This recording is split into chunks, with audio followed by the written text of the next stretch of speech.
Bismillahirrahmanirrahim. Assalamualaikum warahmatullahi taala wabarakatuh.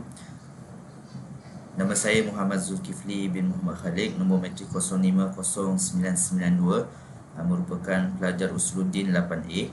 Jadi insya-Allah untuk subjek kajian ilmu tarikat USI 42202, saya akan membentangkan tajuk amalan-amalan yang terdapat dalam tarikat Naqsyabandiyah. Okey, baik.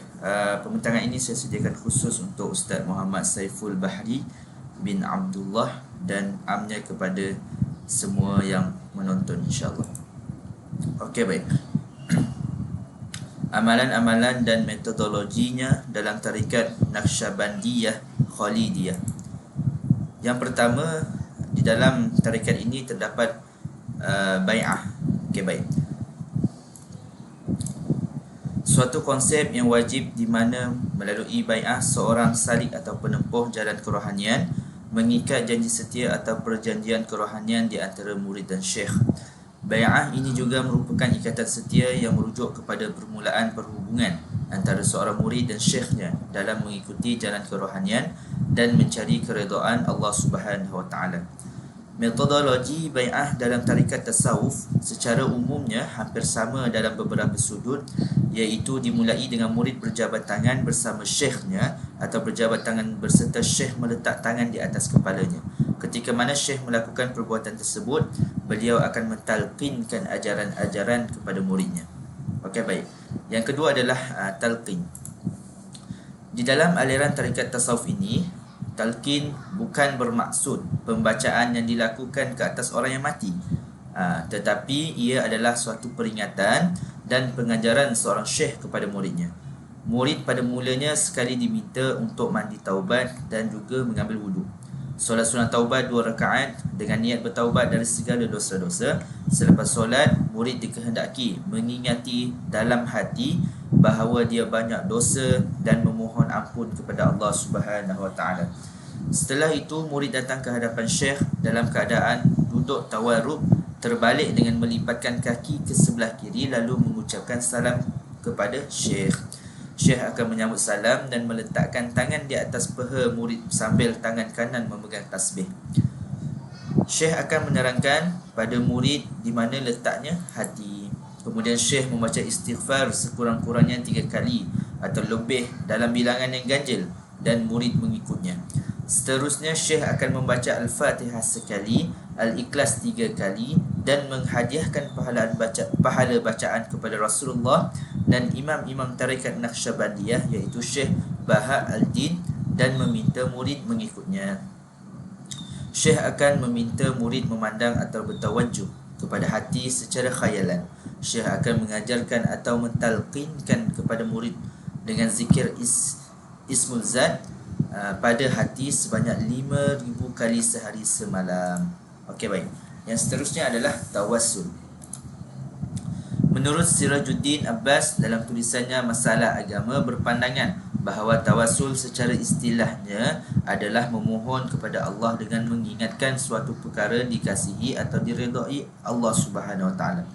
Menurut Musa Muhammad Ali dalam penulisannya Hakikat Tawassul dan Wasilah, dalam Pancaran Kitab dan Sunnah menyatakan bahawa tawassul adalah setiap sesuatu yang telah dijadikan oleh Allah sebagai sebab untuk menghampirkan diri kepada Allah dan sebagai jalan yang menyampaikan hajat kepada Allah. Yang keempat adalah zikir. Apabila seorang murid itu melakukan bai'ah dan talqin dalam tarikat Naqsyabandiyah Khalidiyah, hendaklah mereka melakukan zikir yang telah ditetapkan oleh tarikat.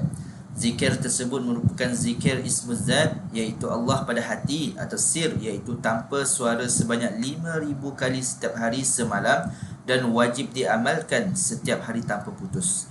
Zikir ini adalah zikir yang diberi kepada murid yang berada di peringkat permulaan dalam tarikat Naqsyabandiyah Khalidiyah.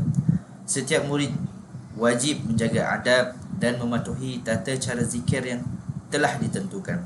Hal ini kerana untuk menjamin murid dapat melakukan zikir tanpa sebarang gangguan dan untuk membersihkan zahir dan batin murid serta mengharapkan keredaan Allah Subhanahu Wa Taala. Murid hendaklah sentiasa berada dalam keadaan bersih dari sudut badan, pakaian, tempat duduk, suci dari hadas kecil atau besar dengan berwudu. Murid digalakkan supaya menunaikan solat sunat 2 rakaat iaitu sunat wudu dan taubat. Ianya bertujuan melayakkan seorang itu mendapat keampunan dari Allah Subhanahu Wa Taala.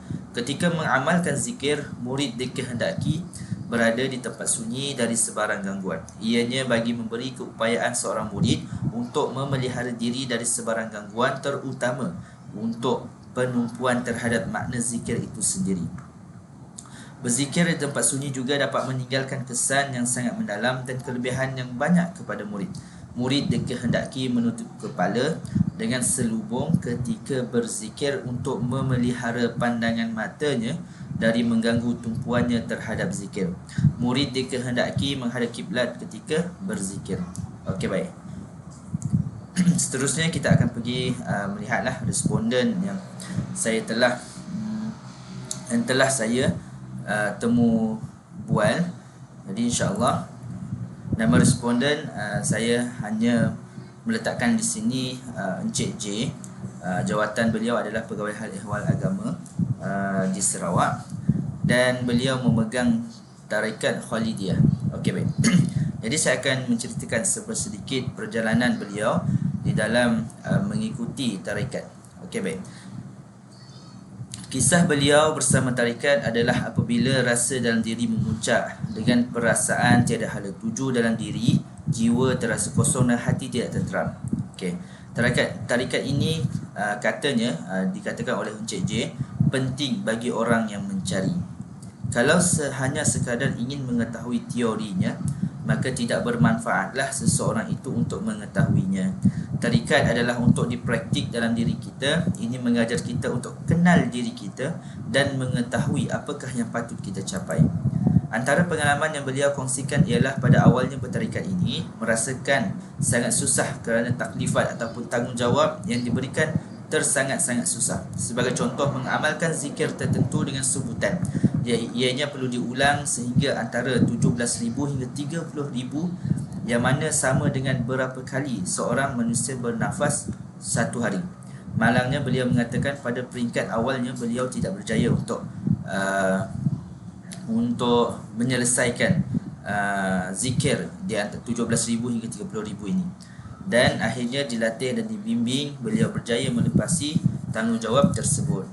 Beliau mengambil tarikat di Indonesia kerana beliau belajar di sana dan akhirnya berjumpa dengan seorang Gus. Gus ini merupakan seorang yang mahir dalam tarikat, hakikat dan juga ilmu ma'rifat. Okey, baik. Kebiasaannya kalau Indonesia ni kita akan mendengar istilah kiai. Istilah kiai ini diberi apabila anak muridnya mencecah kepada 100,000 orang. Tidak semestinya seorang kiai adalah Gus, akan tetapi semua Gus adalah kiai. Okey. Di dalam tarikat ini, apa yang dipelajari dengan mursyid tidak boleh disebarkan sebarangan tanpa keizinan Gus. Perkara ini akan membuatkan amalan yang diamalkan tidak berkesan.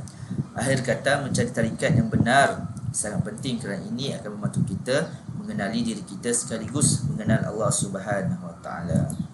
Okey, sekian itu sahaja daripada saya. Sekian, terima kasih. Assalamualaikum warahmatullahi taala wabarakatuh.